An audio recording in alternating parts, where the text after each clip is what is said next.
Question of the morning. Oh, it's a Tuesday. The playoff rankings are coming out. The committee's going to rank these teams. We'll find out what they're thinking tonight. Would the playoff committee dare rank Utah ahead of BYU in the second poll? It simply can't be. No, I don't think it will be.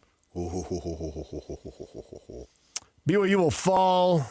I don't think Utah will move. I expect Utah will still be right at number 13. Didn't you hear, Kyle? They had a great week last week. They did. They have a great week, but I just don't think his mother told him not to wear a hat anymore. Yeah. His mother also told him to knock off the language on the sidelines several years ago. Mom has to say. Mom always has to say. Yeah. BYU will fall. I think he should wear a cowboy hat. But no lower than 12. Work. Cowboy hat? Sell the whole Western thing. I love it when Dion wears the cowboy hat. I think he looks great in the cowboy hat. A Bum Phillips look is what we're going for? Dion, when he wears the cowboy hat, the black cowboy hat, I think it works great. It's a good look, I agree. It really is on him. I think he looks sharp. Kyle would look pretty good in a cowboy hat.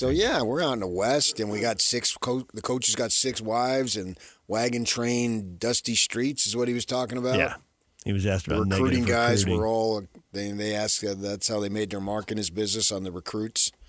They love the coaches, the facilities, and the teammates. And it's a great, I'm home. Although that's so in the moment now. I mean, you're home for today. We'll see what tomorrow brings metaphorically. But I could see them moving Utah up. They love Utah. The metrics. They've been pretty good about teams with better records and head-to-head wins. I can't think of any. I do think that if BYU gets a second loss and they have the same record, then this question gets a lot more interesting. What's the difference? They're having the same record. But head-to-head. I know. So then head-to-head doesn't matter in that situation. So it seems to matter to the committee in a lot of situations, but it doesn't seem to matter in all. Nothing matters in all. Well, Miami and Notre Dame have the same record, and Miami beat Notre Dame, but Miami's lower than Notre Dame. And the ACC is speaking out. Like I said, they put that on social media yesterday. Nothing matters all. Right. I mean, so tell me something I don't know. The SEC teams have been sorted with the same record, have been sorted by head-to-head. Alabama's in front of Georgia. Georgia's in front of Ole Miss.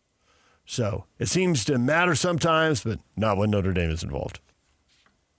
I mean, Notre Dame is the biggest of the brands. We're not, yeah, right? It's a TV show. We're not there yet, but with a second loss. Well, yeah, we can't be there yet because the poll hasn't come out yet.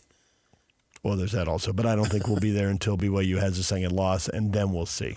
Look at that. What that guaranteeing that BYU will have a second loss. It may not get a second loss. But you said until. You didn't say if. Right. Well, if it doesn't come, then... I mean, I think they're going to get a second loss at some point. I just don't know if it'll be when the committee's ranking teams. So he could be talking about the conference championship game, obviously. We'll see. If Utah moves up, then they're ahead of BYU. Because they're not moving past anybody else. No, they'll drop BYU to 13th and move Utah to 12. You really think that's a realistic possibility? Mm-hmm. It's like last week. I said, watch out for Utah in the playoff. You can go look at the comments. I got lit up. Yeah, I know. It happened. Yeah. So, yeah, I do. I don't think it'll happen, but I think it can. I don't think it's a long shot. Maybe just a long shot, not a long shot. Okay, well. A 50-yarder field goal, not a 60-yarder. What just happened? I wouldn't put it past him. It would not shock me.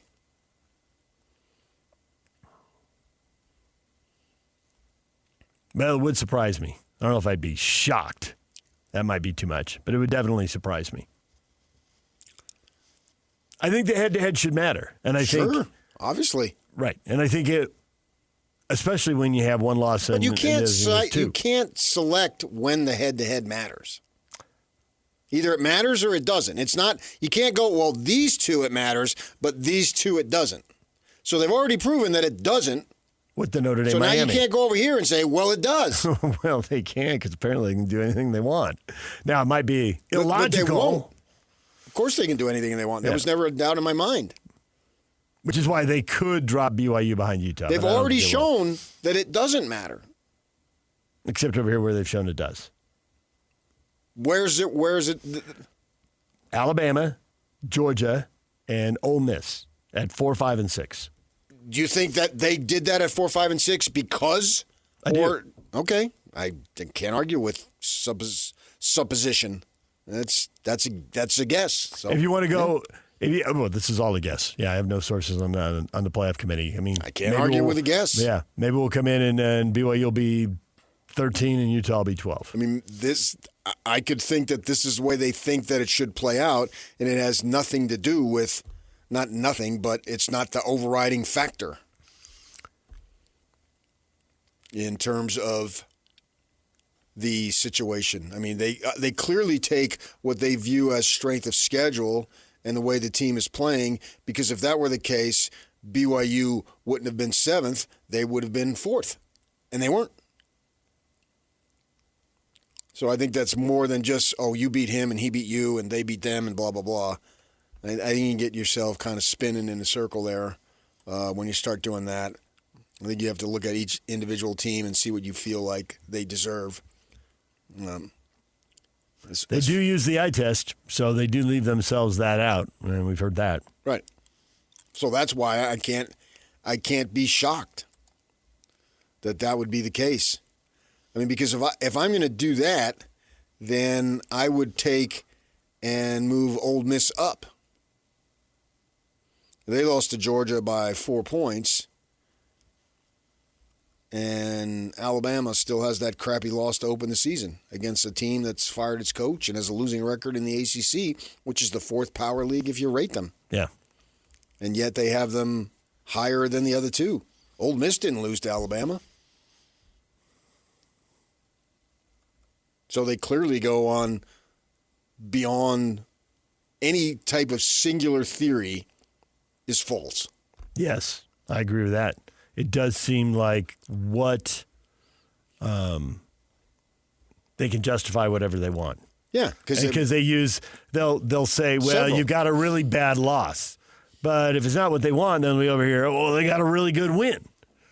And the bad loss isn't really going to stick to Alabama. They want to go with, rank it by who's got the best losses or the worst losses. Alabama drop a couple spots or more. There's 2 teams that really have bad losses in the top 10. Most of the top 10 teams lost to other teams that are elite. But Texas lost to Florida, and Alabama lost to Florida State. And those 2 stand, I think, head and shoulders over any of the other losses. You're literally out there losing to teams with losing records. The elite teams don't have that. Texas is, I think they're 11th, though. They are 11th, you're right. They're on the top 10. Yeah. So we start doing all this other stuff that it's easy for me to see.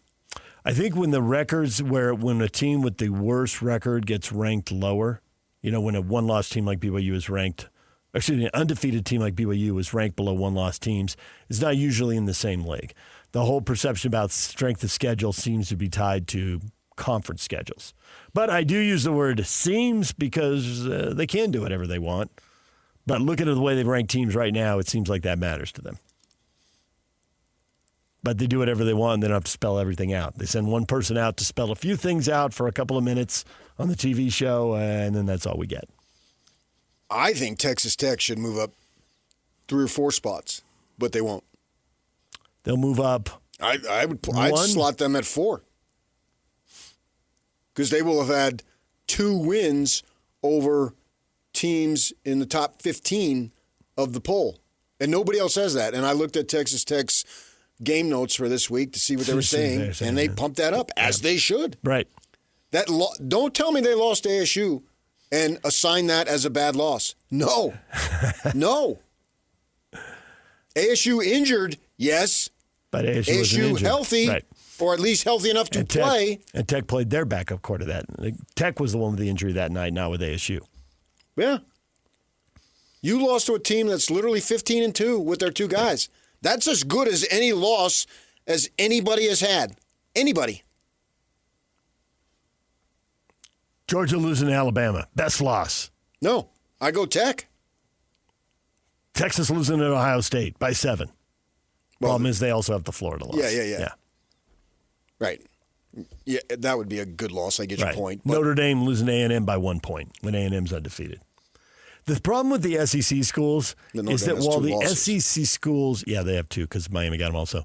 The problem with the SEC schools is that there's so many good schools. Look at this. But a lot of the good schools, they're not playing each other. So the strength of schedule isn't there. Even though they'll tout, we'll get into this, 6, 7, 8 teams at the top. Well, yeah, but you're not all playing each other. So what does it matter? They're not using that as the argument, I think, and we'll get to that the argument is this team on its own merit is good. That's the argument they're using. And going back to the eye test, and Alabama looks awesome, and Georgia looks awesome. I think BYU will fall to 12. I think they'll keep Utah at 13. But I wouldn't be surprised if they flipped them. They will fall below 2-loss Notre Dame, 2-loss Texas, and 2-loss Oklahoma. I think that Utah is still right now viewed as a better program than BYU because you're not just looking at one single thing. Right. So if BYU gets a second loss and Utah also has 2 losses, then they might ignore the head-to-head. Oh, I think they will. Yeah. I don't think there's any doubt at that point. I think they want to move Utah up. And by placing them 13, that's like the highest they could possibly have gone, and they did. They really couldn't spin. They weren't going to put them in front of 2-loss Texas and 2-loss Oklahoma. Right. But I would move Texas Tech up. They probably won't. I'm going to move them up 1 to 7 because they beat BYU. Just bounce BYU out of there. Think there's any chance that Oregon leapfrogs Texas Tech because Oregon got a road win? They traveled and blah, blah, blah. Sure. And that Tech will stay at 8 and Oregon will jump to 7. But I don't think you can look at one singular thing, the road win. You're not – that's, one thing. It's not what I'm looking at. I'm trying to predict what they're looking at. And I'm thinking – I'm you don't think not they'll do speaking that? to you. I'm speaking to them. Okay. I don't think that you can look at one singular thing and that's the reason. No. I've already said that. I've said that 5 times. It's not – you're not doing one game. You're looking literally from – it's not A to Z because we haven't gotten to Z yet. So it's A to K or L or Q N or whatever. I had to make sure that if I listed one letter that the next letter was beyond that. I don't want like K to H, you know. That would not be good. No.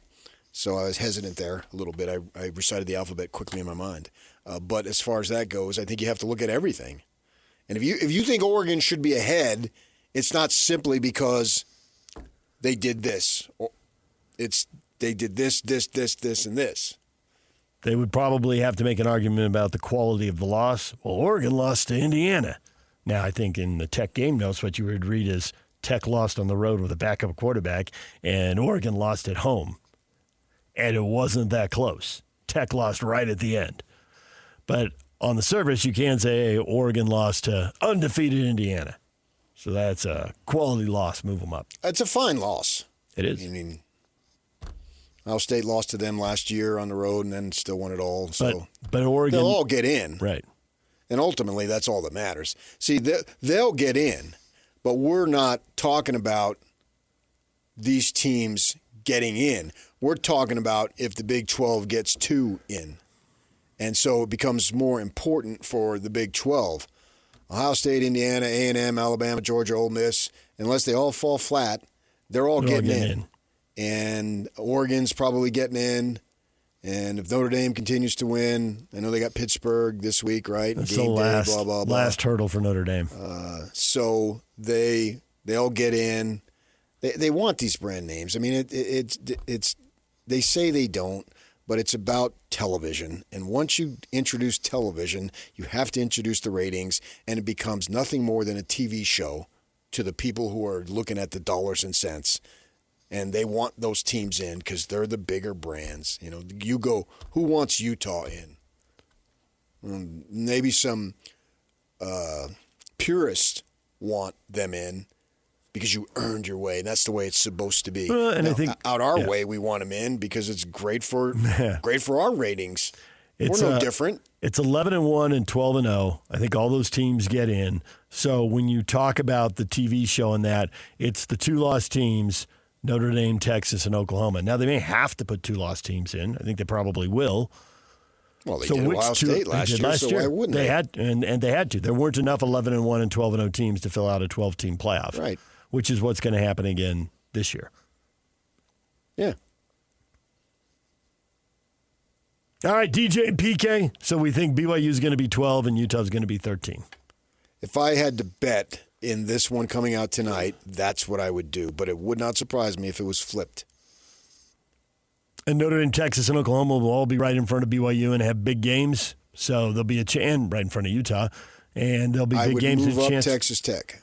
There'll be a chance for those teams to fall below them. Oh, yeah, there's plenty of work that these teams need to do. There's some heavy implication games that'll wait. Big road games for all of them this weekend. Yeah, for sure. All right, DJ and PK, it's 97.5, the KSL Sports Zone.